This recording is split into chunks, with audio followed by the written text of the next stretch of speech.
अस्सलाम वालेकुम स्टूडेंट्स, आप देख रहे हैं लर्निंग विद जीनियस। उम्मीद है तमाम स्टूडेंट्स खैरियत से होंगे। तो तमाम स्टूडेंट्स को मालूम है कि जैसा कि हमने क्लास 10 के लेक्चर स्टार्ट किए हुए फिज़िक्स के यूनिट नंबर 10 आपके पास है जर्नल वेव प्रॉपर्टीज़।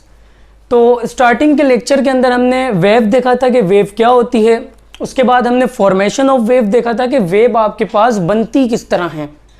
उसके बाद हमने देखा था कि टाइप्स ऑफ वेव देखा था, उसकी कुछ टाइप्स देखी थी और उसकी कुछ स्पेसिफिक हमने करैक्टरिस्टिक देखी थी, जिसके अंदर हमारे पास था एम्पलीट्यूड था, क्रस्ट था और ट्रफ था, जो हमारे पास ट्रांसफर वेव्स के लिए यूज़ होता था। और उसके बाद हमने देखा था कंप्रेशन और रेयरफेक्शन, जो हमारे पास लॉन्गिट्यूडनल वेव्स के लिए था। तो उम्मीद है कि वो पिछला लेक्चर आपको क्लियर होगा। अगर आप डायरेक्ट इस लेक्चर पे आएँ तो पहले आप वो वाला लेक्चर देख लें, ताकि पिछले जितने भी कॉन्सेप्ट हैं वो आपके क्लियर हो जाएं। तो जो हम आगे आप स्टडी कर रहे हैं तो वो आपको सब क्लियर होता चला जाए। अगर वो लेक्चर आप देखना चाहते हैं तो डिस्क्रिप्शन के अंदर मैंने प्लेलिस्ट का लिंक दे दिया है, वहाँ पर मैंने सब लेक्चर यूनिट नंबर 10 के अपलोड किए हैं और आने वाले तमाम लेक्चर उसी प्लेलिस्ट के अंदर अपलोड होते जाएंगे। तो आप उस प्लेलिस्ट के अंदर यूनिट नंबर 10 के तमाम लेक्चर्स को देख सकते हो। तो आज हमारे पास टॉपिक जो था वो था प्रॉपर्टीज़ ऑफ वेव्स। लेकिन प्रॉपर्टीज़ ऑफ वेव्स को पढ़ने से पहले ये जो कुछ टर्म मैं आपको करवाऊंगा वो टर्म प्रॉपर्टीज़ ऑफ वेव के अंदर यूज़ होगी। अगर आपको इन टर्म के बारे में नहीं पता होगा तो जो हम प्रॉपर्टी देखेंगे वो आपको सही से क्लियर नहीं होगी। तो उससे पहले हमें ये कुछ करैक्टरिस्टिक देखना लाजमी है। तो आज के लेक्चर में हमारे पास करैक्टरिस्टिक ऑफ वेव्स हैं। अच्छा, सबसे पहले आप देखें हमारे पास पहली करैक्टरिस्टिक क्या है, वेवलेंथ। पहली करैक्टरिस्टिक हमारे पास क्या है, वेवलेंथ। अब देखिए वेवलेंथ को डिटेल में जाने से पहले या उसकी डेफिनेशन देखने से पहले कुछ डायग्राम से हम समझते हैं कि वेवलेंथ क्या है और किस तरीके से हम इसे लर्न करते हैं। अच्छा देखिए, वेवलेंथ को भी समझने से पहले आपको यह समझना ज़रूरी है कि वेव साइकिल क्या होती है और हमें किस तरीके से पता चलेगा कि एक वेव किस तरीके से कंप्लीट होती है। तो यहाँ देखें मैंने नीचे डायग्राम बनाई हुई है। इस डायग्राम की मदद से आप देखें हमें ये किस तरीके से पता चलेगा कि एक वेव कब कंप्लीट होती है। जब मैं आपको पिछले लेक्चर में ये बता चुका हूँ कि ये जो ऊपर वाला पार्ट है ना, ये ऊपर वाला जो हमारा पॉइंट है ये क्या कहलाता है, क्रस्ट। ये प्रीवियस लेक्चर के अंदर मैं बता चुका हूं। और ये जो नीचे वाला पार्ट है ना, ये हमारा क्या कहलाता है, ट्रफ। ये हमारा कौन सा पार्ट कहलाता है, ट्रफ कहलाता है। ये ऊपर वाला जो पार्ट है या ऊपर वाला जो पॉइंट है वो हमारा वेव का क्रस्ट कहलाता है और नीचे वाला जो पॉइंट है वो हमारा क्या कहलाता है, ट्रफ कहलाता है। अब देखें एक वेव किस तरीके से कंप्लीट होती है, जब एक क्रस्ट और एक ट्रफ कंप्लीट मिलता है तो वो हमारा वेव साइकिल, या हम उसे कहते हैं कि एक वेव कंप्लीट हो गई। अब देखें किस तरीके से, ये पॉइंट को देखें, यहाँ से वेव स्टार्ट हो रही है, ये वेव का हमारे पास क्रस्ट है, क्रस्ट और ट्रफ आपस में जब ज्वाइन हुआ तो ये हमारे पास एक वेव बनी। ये हमारे पास क्या कहलाएगी, एक वेव। अब देखें इस पूरी डायग्राम के अंदर आप देखें टोटल कितनी वेव्स हैं। यहाँ से स्टार्ट हो रही है एक वेव और यहाँ से ये स्टार्ट हो रही है सेकेंड वेव। तो उस पूरी डायग्राम के अंदर हमारे पास टोटल 2 वेव्स हैं। कितनी वेव्स हैं, 2। एक यहाँ से स्टार्ट हो रही है एक और दूसरी यहाँ से स्टार्ट हो रही है, ये 2 वेव्स हैं हमारे पास। अच्छा, अब वेवलेंथ के ऊपर आते हैं कि वेवलेंथ होती क्या है। अच्छा अब देखिए ये कंप्लीट हमारे पास, इसको मैं पहले रेज कर देता हूँ, क्रस्ट और ट्रफ का आपको पता चल गया होगा। देखिए ये एक हमारे पास कंप्लीट वेव साइकिल है। तो कंप्लीट एक वेव साइकिल की जो लेंथ होती है वो हमारे पास क्या कहलाती है, वेवलेंथ। देखें किस तरह, ये एक कंप्लीट वेव साइकिल है। यहाँ से स्टार्ट हो रही है वेव, एक क्रस्ट और एक ट्रफ मिला तो हमारे पास एक वेव साइकिल बनी। तो इसकी ये जो लेंथ है ना टोटल, यहाँ से लेकर यहाँ तक जो इसकी लेंथ है ये हमारे पास क्या कहलाती है, वेवलेंथ, जिसको हम लैम्डा से शो करते हैं। किससे, लैम्डा से शो करते हैं। जिसको दोबारा मैं एक बार रिपीट कर देता हूं कि जहां से वेव स्टार्ट हो रही है, एक क्रस्ट और एक ट्रफ मिलकर हमारे पास एक वेव बनाता है। तो एक वेव की कंप्लीट जो लेंथ है, मतलब कि एक वेव साइकिल जो बना, इसके अंदर 2 वेव साइकिल है, लेकिन एक वेव साइकिल की जो लेंथ होती है वो हमारे पास क्या कहलाती है, वेवलेंथ जिसको हम लेमडा से शो करते हैं। ये तो एक डेफिनेशन हो गई। अब दूसरी डेफिनेशन देखते हैं। अच्छा देखिए, ये वाला पार्ट आपका क्या था, क्रस्ट, और ये वाला पार्ट आपका क्या था, क्रस्ट। तो एक क्रस्ट से लेकर, यहाँ मैं इसको शो कर देता हूँ सी से, ये भी क्रस्ट है, ये भी क्रस्ट है, तो एक क्रस्ट से लेकर दूसरे क्रस्ट तक का फासला भी क्या कहलाता है, वेवलेंथ। किस तरह, देखो एक क्रस्ट से लेकर दूसरे क्रस्ट तक का फासला भी क्या कहलाता है, वेवलेंथ कहलाता है। इससे हम कहते हैं सक्सेसिव क्रस्ट कहते हैं। सक्सेसिव क्रस्ट का मतलब क्या होता है कि एक क्रस्ट के बाद दूसरा क्रस्ट जब आ जाए तो वो हमारे पास क्या कहलाता है, सक्सेसिव क्रस्ट कहलाता है। देखो दोबारा एक क्रस्ट से लेकर दूसरे सक्सेसिव क्रस्ट तक का फासला भी क्या कहलाता है, वेवलेंथ कहलाता है। अच्छा अगर मैं एक और इसकी डेफिनेशन होती है वेवलेंथ की। अच्छा ये हमारे पास क्या कहलाता है, ट्रफ, तो इसको मैं टी से शो कर देता हूं। ये भी हमारे पास क्या कहलाता है, ट्रफ, तो इसको भी मैं किससे शो कर देता हूं, टी से। तो एक ट्रफ से लेकर दूसरे सक्सेसिव ट्रफ तक का फासला भी क्या कहलाता है, वेवलेंथ कहलाता है। देखिए तीन डेफिनेशन हो गई। पहली डेफिनेशन कि एक वेव साइकिल को कंप्लीट होने की लेंथ जो है, एक वेव साइकिल की लेंथ जो है वो क्या कहलाती है, वेवलेंथ। और दूसरी डेफिनेशन हमारे पास क्या है कि दो क्रस्ट, सक्सेसिव क्रस्ट के दरमियान का फासला भी क्या है, वेवलेंथ। तीसरी क्या है कि दो ट्रफ के बीच का, मतलब दो ट्रफ सक्सेसिव क्रस्ट के जो सेंटर का फासला है वो भी हमारे पास क्या कहलाता है, वेवलेंथ कहलाता है। अच्छा तो अब डेफिनेशन के ऊपर आ जाते हैं। यहां पे डेफिनेशन हमारे पास क्या लिखी हुई है कि the length of one wave cycle, यही मैंने अभी आपको बताया कि एक वेव साइकिल की लेंथ, कि ये एक वेव साइकिल है, इसकी लेंथ भी क्या कहलाती है, हमारे पास वेवलेंथ कहलाती है। अच्छा अब ये दूसरी जो डेफिनेशन लिखी हुई इसको हम देखते हैं। यहाँ क्या लिखा हुआ है कि linear distance between two successive crust और ट्रफ इन ट्रांसफर वेव्स। अच्छा अब देखिए, जब भी ट्रांसफर वेव्स का जिक्र होगा तो आपके जहन में ये वाली शेप आनी चाहिए। ये शेप हमारे पास ट्रांसफर वेव्स की होती है। तो क्रस्ट और ट्रफ हमारे पास ट्रांसफर वेव्स के अंदर ही होता है। तो यहाँ यही बताया जा रहा है कि दो सक्सेसिव क्रस्ट का फासला भी वेवलेंथ है और दो सक्सेसिव ट्रफ का फासला भी क्या है, वेवलेंथ है।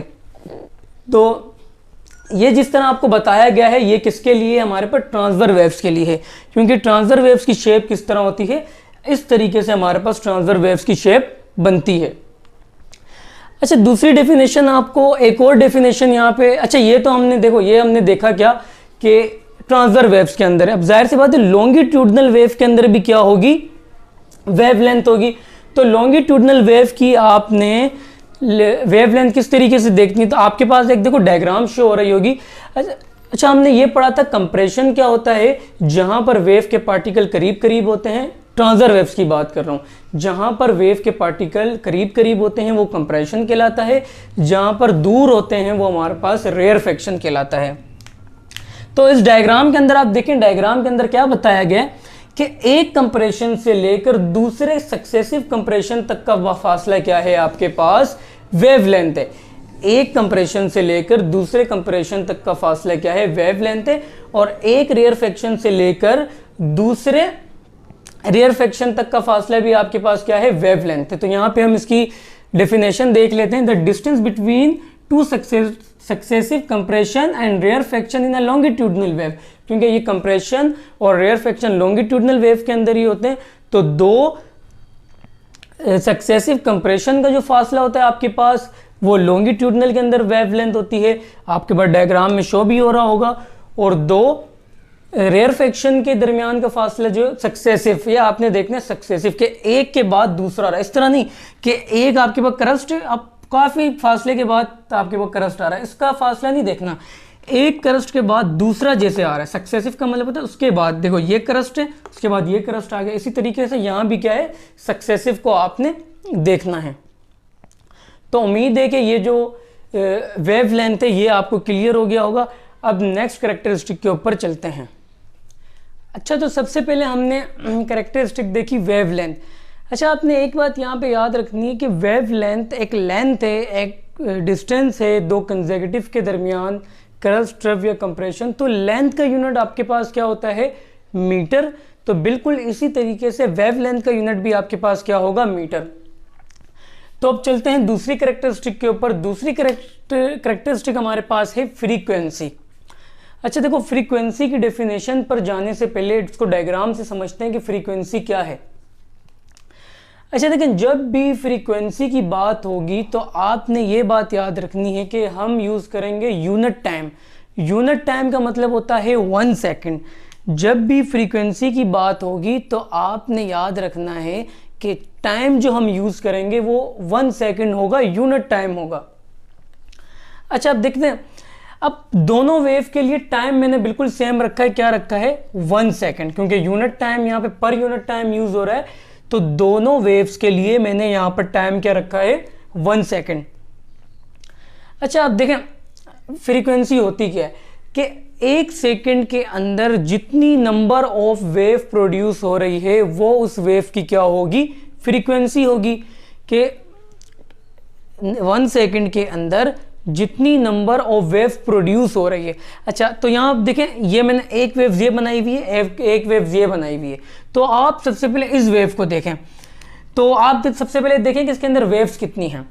तो वेव्स किस तरह हम पता चलता है कि एक वेव कहाँ पे कंप्लीट हो रही है कि एक उसका क्रस्ट हमारे पास आता है और एक ट्रफ आता है। तो ये एक वेव आ गई, फिर यहाँ से स्टार्ट होकर ये हमारे पास क्रस्ट और ट्रफ मिला, तो ये हमारे पास दूसरी वेव आ गई। तो 1 सेकेंड के अंदर जितनी नंबर ऑफ वेव प्रोड्यूस हो रही है वो आपकी फ्रीक्वेंसी है। तो यहाँ पे देखो, इस 1 सेकेंड के अंदर इसके अंदर कितनी नंबर ऑफ वेव प्रोड्यूस हो रही है? 1, फिर यहाँ से 2 वेव प्रोड्यूस हो रही है 1 सेकेंड में। तो इसकी फ्रीक्वेंसी हमारे पास क्या होगी? 2 हर्ट्ज। अच्छा फ्रीक्वेंसी का यूनिट होता है हर्ट्ज, तो हम उसे हर्ट्ज से शो करते हैं, HZ आप लिख सकते हैं। अच्छा इसके अंदर तो 2 फ्रीक्वेंसी है। अब इसके अंदर आप देखें 1 सेकेंड, टाइम सेम है, 1 सेकेंड के अंदर कितनी वेव प्रोड्यूस हो रही है। तो यहाँ पे देखें, एक वेव यहाँ से स्टार्ट हुई, एक क्रस्ट एक ट्रफ, एक वेव, फिर यहाँ से लेकर 2, फिर यहाँ से लेकर 3 वेव्स। के 1 सेकेंड के अंदर कितनी नंबर ऑफ वेव प्रोड्यूस हो रही है? 3। तो इसकी फ्रीक्वेंसी कितनी होगी? 3 हर्ट्ज इसकी फ्रीक्वेंसी है। दोबारा फ्रीक्वेंसी को मैं रिपीट कर रहा हूं कि 1 सेकेंड के अंदर जितनी नंबर ऑफ वेव प्रोड्यूस हो रही है वो आपके पास क्या होगी? फ्रीक्वेंसी होगी। अच्छा अब यहां पे इसकी डेफिनेशन के ऊपर आ जाते हैं। डेफिनेशन क्या लिखी हुई है? The number of complete waves. के एक कंप्लीट वेव्स कैसे होती है? एक क्रस्ट एक ट्रफ मिलता है तो हमारे पास क्या कहलाती है? वो एक वेव्स कहलाती है। प्रोड्यूस पर यूनिट टाइम, के 1 सेकेंड के अंदर जितनी नंबर ऑफ वेव्स भी प्रोड्यूस हो रही हैं वो उसकी क्या होगी? फ्रीक्वेंसी होगी। अगर 5-6 है यहाँ पे वेव्स तो उसकी 5-6 फ्रीक्वेंसी होगी। और it's SI unit is hertz, तो इसका SI यूनिट आपके पास क्या होता है? हर्ट्ज होता है। तो ये आपने फ्रीक्वेंसी को याद रखना है। अच्छा फ्रीक्वेंसी का एक फार्मूला भी होता है। फ्रीक्वेंसी का फार्मूला क्या होता है? F = 1/टाइम। ये हमारे पास फ्रीक्वेंसी का फार्मूला है और फ्रीक्वेंसी को हम स्मॉल f से शो करते हैं। फ्रीक्वेंसी का फार्मूला है F = 1/t। अच्छा ये तो हमारे पास फ्रीक्वेंसी थी। उसके बाद हमारे पास क्या है? Time period. टाइम पीरियड को हम देखते हैं, इसको शो हम कैपिटल T से करते हैं। अच्छा अब देखिए, टाइम पीरियड को समझने से डिटेल में जाने से पहले आप इसकी डायग्राम को समझें जो मैंने यहाँ बनाई हुई। देखिए ये यहाँ पर 0 को शो कर रही है, मतलब 0 सेकेंड। ये 1 सेकेंड का कॉलम है, ये आपके पास 2 सेकेंड का है, ये 3 सेकेंड का है, ये आपके पास 4 सेकेंड का है। अब देखें टाइम पीरियड क्या है। फ्रीक्वेंसी के लिए तो हमने टाइम फिक्स रखा था कि 1 सेकेंड में जितनी भी वेव प्रोड्यूस होगी वो आपकी फ्रीक्वेंसी होगी। अब टाइम पीरियड को देखते हैं। देखिए एक वेव को कंप्लीट होने में जितना भी टाइम लगे, एक वेव को कंप्लीट होने में जितना भी टाइम लगता है वो उस वेव का क्या होता है? Time period. अब देखें ये आपके पास एक वेव है ना, तो इस एक वेव को कंप्लीट होने में कितना टाइम लग रहा है? इस एक वेव को 4 सेकेंड लग रहे हैं। तो इसका टाइम पीरियड हमारे पास क्या होगा? 2 सेकेंड, सॉरी 2 सेकेंड नहीं 4 सेकेंड। एक वेव को कंप्लीट होने में कितना टाइम लग रहा है? 4 सेकेंड। ये एक वेव यहाँ 4 सेकेंड पे जाके कंप्लीट हो रही है, तो इसका टाइम पीरियड आपके पास क्या होगा? 4 सेकेंड होगा। बिल्कुल इस वाली वेव को देखो कि इसके अंदर एक वेव को कंप्लीट होने में कितना टाइम लग रहा है। तो देखिए एक वेव यहाँ से स्टार्ट हो रही है, यहाँ खत्म हो रही है। कहाँ पर? यहाँ से स्टार्ट हो रही है वेव और यहाँ पर जाके एक वेव खत्म हो रही है। तो इस वेव को कंप्लीट होने में कितना टाइम लग रहा है, यहाँ देखें इसके अंदर आ रहा है ना, तो यहाँ टाइम देखें कितना है 2 सेकेंड, तो इसका टाइम पीरियड कितना हो जाएगा 2 सेकेंड हो जाएगा। अब तीसरी वाली को देखते हैं, इसकी एक वेव कहाँ कंप्लीट हो रही है, यहाँ से स्टार्ट हो रही है वेव और यहाँ पर जाके इसकी एक वेव कंप्लीट हो रही है। तो एक वेव को कंप्लीट होने में कितना टाइम लगा 1 सेकेंड। तो इस वाली वेव के लिए टाइम पीरियड क्या होगा 1 सेकेंड टाइम पीरियड होगा। इसको 4 सेकेंड लगे एक वेव बनने में, इसकी एक वेव बनने में 2 सेकेंड लगे और इसकी 1 सेकेंड। तो टाइम पीरियड आपके पास क्या है, the time taken for any one point on wave to complete one oscillation. अच्छा, ऑसिलेशन का मतलब है वाइब्रेशन, क्योंकि जो वेव्स हैं वो वाइब्रेशन के नतीजे में ही पैदा होती है। तो एक कंप्लीट वेव के अंदर जितना भी आप टाइम लगेगा वो आपके पास क्या होगा, टाइम पीरियड होगा। नीचे भी देखें, एक वेव को कंप्लीट होने में जितना टाइम लग रहा है तो वो आपका क्या है, टाइम 2 सेकेंड। अच्छा, टाइम पीरियड का फार्मूला हमारे पास होता है, टाइम पीरियड का फार्मूला होता है T is equal to 1/f। T is equal to 1/f। देखें ये एक दूसरे के रेसिप्रोकल हैं, फ्रीक्वेंसी रेसिप्रोकल है 1/t और टाइम रेसिप्रोकल है फ्रीक्वेंसी का। अच्छा, अब इनका रिलेशन भी आप समझ लें।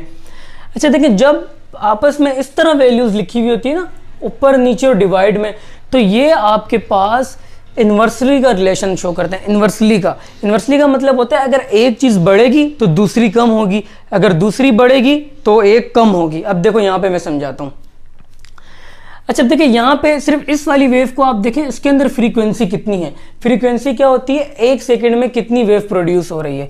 तो देखें 1 सेकेंड का कॉलम ये है, बस आपने यहीं देखना है 1 सेकेंड के अंदर कितनी वेव प्रोड्यूस हो रही है, यहां पर देखो बस इतनी सी। तो अगर हम इसकी फ्रीक्वेंसी निकालेंगे तो यहां पे फ्रीक्वेंसी इसकी आएगी 0.25 हर्ट्ज।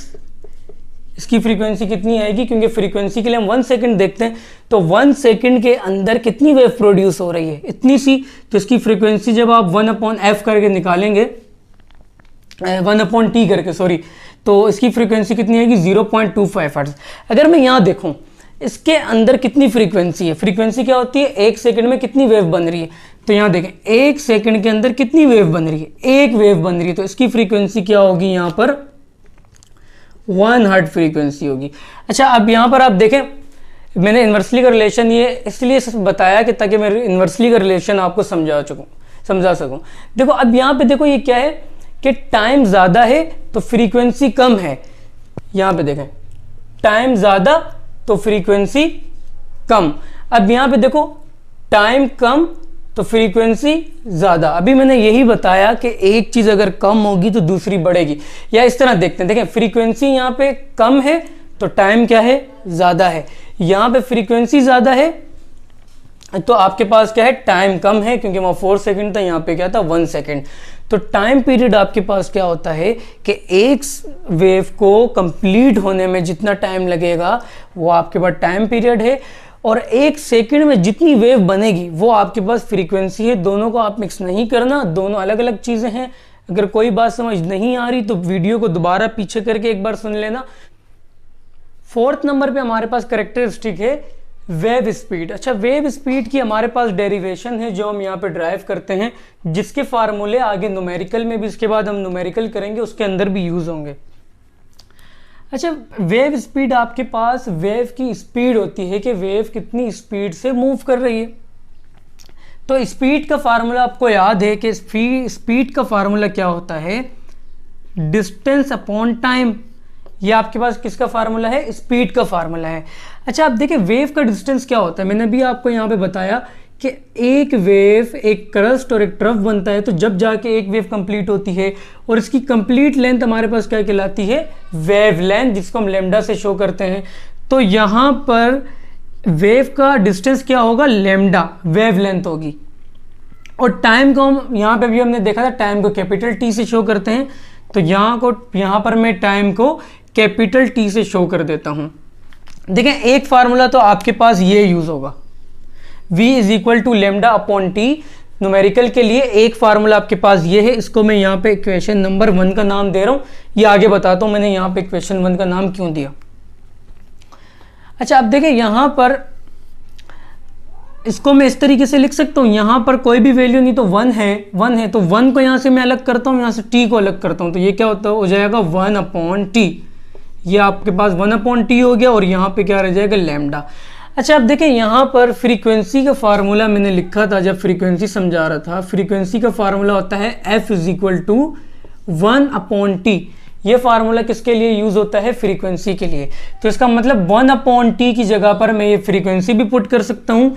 तो यहाँ पर 1/t मैंने इस वजह से अलग किया क्योंकि 1/t फ्रीक्वेंसी के बराबर है, तो 1/t की जगह मैंने f पुट किया और लैम्डा अपनी जगह पर वैसे ही आ गया। तो एक फार्मूला आपके पास ये भी हो गया कि v = f लैम्डा। एक आपके पास है v = λ/t, एक फार्मूला ये यूज होगा। दूसरा फार्मूला आपके पास है v = f लैम्डा, एक फार्मूला आपके पास ये वाला यूज होगा। और बुक के अंदर एक और फार्मूला भी बनाया हुआ है, वो भी मैं बता देता हूँ किस तरह ड्राइव होगा। अच्छा देखिए ये इक्वेशन है ना, मैं यहाँ पे लिख देता हूँ बिकम इक्वेशन 1। इक्वेशन 1 को यहाँ पे मैं दोबारा ले लेता हूँ। इक्वेशन 1 क्या बनेगी मेरे पास, यहाँ पे ड्राइव हुई हुई है v = λ/t। अच्छा देखिए यहाँ पे t डिवाइड हो रहा है तो उस तरफ जाके v से मल्टीप्लाई होगा स्पीड से, तो यहाँ पे सिर्फ लैम्डा बच जाएगा। तो मैं इसको घुमा के लिख रहा हूँ इस तरह कि यहाँ लैम्डा बच गया, t यहाँ डिवाइड हो रहा था, वहाँ जाके v से क्या होगा, मल्टीप्लाई होगा। तो एक फार्मूला आपके पास ये भी आ गया। तो टोटल आपके पास कितने फार्मूले हो गए न्यूमेरिकल के हवाले से, एक तो आपके पास ये है v = λ/t, एक आपके पास है v = f लैम्डा, एक आपके पास है λ = v/t। और इसके अलावा हमने एक फार्मूला ये भी देखा था फ्रीक्वेंसी का, फ्रीक्वेंसी इसके बराबर होती है 1/t के। और टेक फार्मूला हमने टाइम का भी देखा था कि टाइम किसके बराबर होता है, 1/f के। तो उम्मीद है कि ये करेक्टरिस्टिक ऑफ वेव्स आपको अच्छे तरीके से क्लियर हो गया होगा। अब इसके हवाले से दो हमारे पास न्यूमेरिकल हैं, वर्क एग्जाम्पल 1 और वर्क एग्जाम्पल 2, अब उसे देखते हैं। अच्छा तो अब हमारे पास है वर्क एग्जाम्पल 1, इसका एग्जाम्पल का न्यूमेरिकल नंबर 1 है, आपके पास सामने भी शो हो रहा होगा।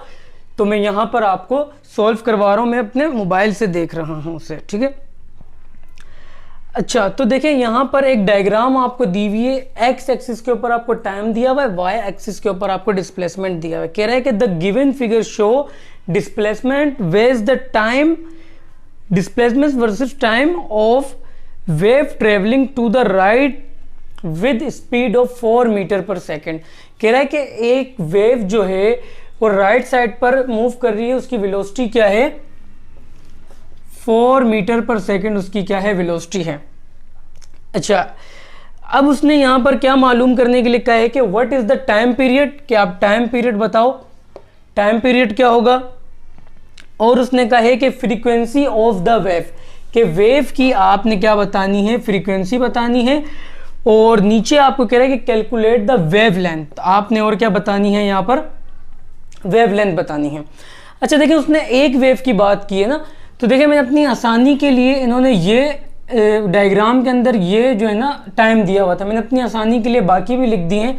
ये 0.1 है तो उसके बाद जाहिर सी बात है 0.2 होगा, ये 0.3 तो उसके बाद 0.4 होगा, इस तरह मैंने सारे फिल कर दिए। अच्छा अब यहाँ पर देखिए टाइम पीरियड मालूम करने के लिए कह रहा है। टाइम पीरियड क्या होता है कि एक वेव को ट्रेवल करने में जितना भी टाइम लगेगा वो आपका क्या कहलाता है, टाइम पीरियड।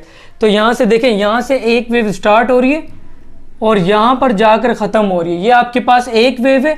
तो एक वेव को मूव करने में कितना टाइम लग रहा है, यहाँ पे देखें 4 सेकेंड, तो इसका 0.4 सेकेंड, तो इसका टाइम आपके टाइम पीरियड क्या आ जाएगा, 0.4 सेकेंड, इसका आपके पास क्या आ जाएगा, टाइम पीरियड आ जाएगा। अच्छा उसके बाद हमने निकालना है क्या, फ्रीक्वेंसी। तो फ्रीक्वेंसी का फार्मूला सबको मालूम है कि f = 1/t। ये फार्मूला किसके लिए है, फ्रीक्वेंसी के लिए है। तो 1 टाइम कितना निकाला, 0.4, तो 1 डिवाइडेड बाय 0.4 आपके पास क्या आ जाएगा, 2.5। तो फ्रीक्वेंसी का यूनिट क्या होता है, हर्ट्ज। तो ये आपके पास क्या आ गई, फ्रीक्वेंसी। अब हमने मालूम क्या करना है, वेव लेंथ। तो वेव लेंथ के लिए हमारे पास फार्मूला, हमने लास्ट वाला जो फार्मूला ड्राइव किया था, lambda = velocity multiply by time. ये हमारे पास फार्मूला किसके लिए है, वेव लेंथ के लिए है।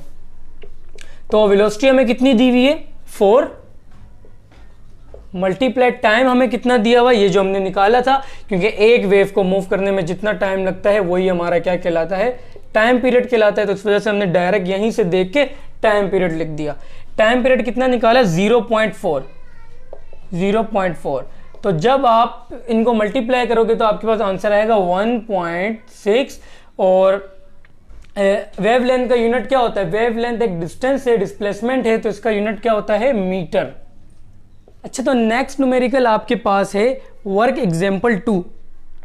अच्छा, अब देखिए उसके अंदर आप वो भी आपके पास एक साइड पर चल रहा होगा वर्क एग्जाम्पल 2 का न्यूमेरिकल, आप साइड से उसको देखते जाएं। देखिए उसमें यहाँ पे क्या कह रहा है कि a fisherman notice his boat is moving up and down, कि एक वेव के अंदर फिशरमैन ने नोट किया कि उसकी जो वेव है वो अप एंड डाउन मूव कर रही है regularly due to wave on the surface of water, कि सरफेस ऑफ वाटर पे उसने नोटिस किया कि उसकी wave up and down move कर रही है। इट टेक 4 सेकेंड, के उसने 4 सेकेंड लिए for the boat to travel from highest to the lowest.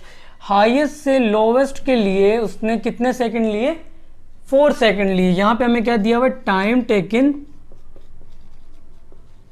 Time taken कितना दिया हुआ है यहाँ पे हमें, 4 सेकेंड।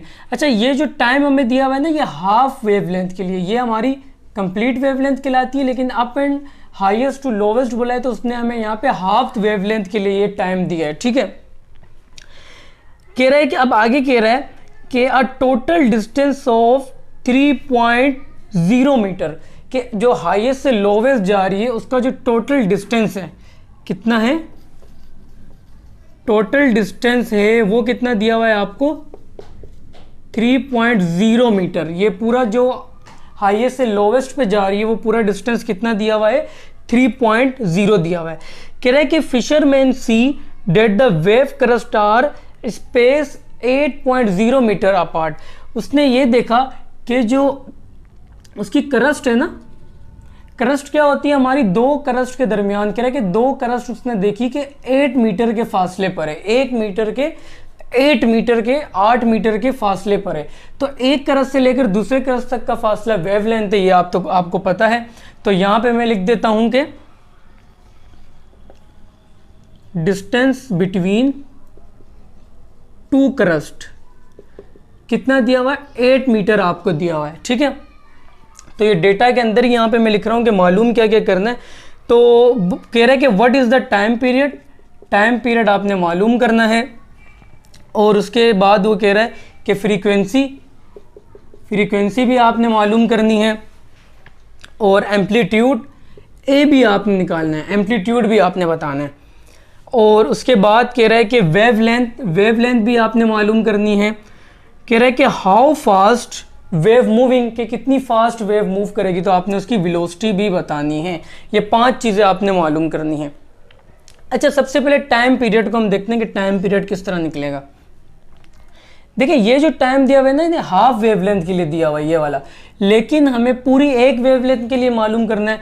तो आधा और आधा ये मिलकर आपके पास कितने, 2 पार्ट बनेंगे, एक पार्ट ये वाला और एक पार्ट ये वाला। तो ये इसके 2 पार्ट बनेंगे। तो इस टाइम को हम 2 से मल्टीप्लाई करवा देंगे तो ये कितना हो जाएगा, 8 सेकेंड। ये हाफ वेवलेंथ के लिए था, आधी एक और आधी एक और एक कितना हो गया, 2 हो गया। 1 और 1 अगर हमने जमा किया तो कितना हो गया, 2। तो ये आपके पास ये कितना आ गया, आपके पास 8 सेकेंड आपके पास टाइम आ गया। ठीक है, अच्छा अब आगे उसने फ्रीक्वेंसी का मालूम करने के लिए कहा है। तो फ्रीक्वेंसी का तो सिंपल आपके पास फार्मूला है, F = 1/T। तो 1 और T कितना निकला हमारे पास, 8। तो 1/8 आपके पास इसका आंसर क्या आ जाएगा, जब आप 1/8 करोगे तो इसका आंसर आएगा 0.125। फ्रीक्वेंसी है तो इसका यूनिट आपके पास क्या हो जाएगा, हर्ट्ज। एक तो आपके पास टाइम आ गया, एक आपके पास क्या आ गई, फ्रीक्वेंसी आ गई। ठीक है, उसके बाद आपने एम्पलीट्यूड भी मालूम करना है।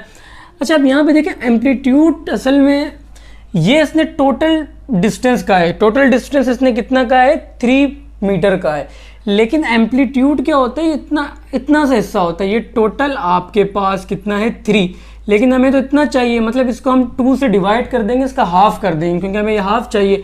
तो 3/2, तो एम्पलीट्यूड जब 3 डिवाइडेड बाई 2 करेंगे तो एम्पलीट्यूड हमारे पास कितना आ जाएगा 1.5 मीटर।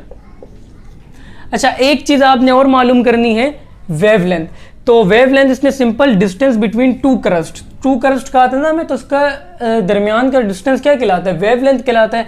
तो यहाँ पे सिंपल हमें वेवलेंथ को थोड़ा घुमा के दिया हुआ था, तो वेवलेंथ कितनी हो गई आपके पास 8 मीटर हो गई। अच्छा, उसके बाद आपने क्या मालूम करना है, उसके बाद आपने वेलोसिटी निकालनी है। तो वेलोसिटी का सिंपल हमारे पास फार्मूला है, यहाँ सॉल्व कर रहा हूँ, v is equal to F lambda. तो v आपने मालूम करना है, f कितना है, f हमने ये निकाला 0.125 और लेमडा कितना निकला हमारा 8। तो जब आप ये दोनों को मल्टीप्लाई कर दोगे तो आपके पास आ जाएगा 1 और वेलोसिटी का यूनिट होता है मीटर पर सेकेंड। तो उम्मीद है कि आज के तमाम लेक्चर्स आपको अच्छे तरीके से समझ आएंगे। चैनल को लाजमी सब्सक्राइब कर दीजिएगा। मिलते हैं नेक्स्ट वीडियो में। खुदा हाफिज़।